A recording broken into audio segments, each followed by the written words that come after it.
this morning, a police officer is in the hospital after he was dragged by a driver in a stolen car. Police say that driver reached for a gun, and when he reached for it, the officer tried to stop him. The driver took off with the officer hanging out of the window for, get this, half a mile in West Philadelphia. Oh, NBC 10's Randy Gyllenhaal live outside Presbyterian Medical Center in University City this morning. Randy, terrifying encounter that spanned 5 city blocks.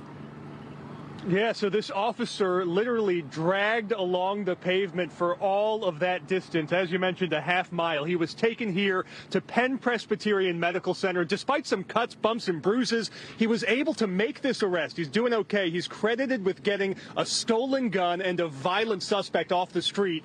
This began last night about 9 o'clock with a traffic stop in Southwest. Officers pulled over a stolen Nissan SUV that had expired tags. Brake lights were out. Police say the 18th district officer went up to the driver but saw he had a gun in his sweatshirt pocket. Police say the driver reached for the gun, but then the officer grabbed his arm, and then the struggle as the suspect hit the gas, sped off, dragging that officer at high speed. After 5 blocks, with the cop still holding on tight, the suspect hit some parked cars and a piece of concrete. Police then arrested him. A combination here of a stolen car and a stolen gun. Those are both trends reaching crisis levels in Philadelphia, and the officer who didn't let go.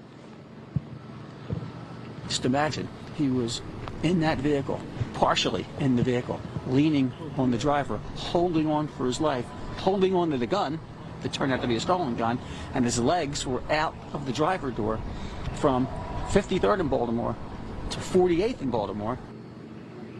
Yeah, this is just the latest in a series of attacks and violence against police officers. In just the past month or so, Philly police officers have been shot, they've been fired upon, and now one dragged from a vehicle. As we come back here live, you can see some officers at the hospital here waiting. This police officer recovering this morning. We're told that he has years on the force, while this suspect is facing multiple charges this morning, including kidnapping. For now, we're live in University City. Randy Gyllenhaal, NBC 10 News.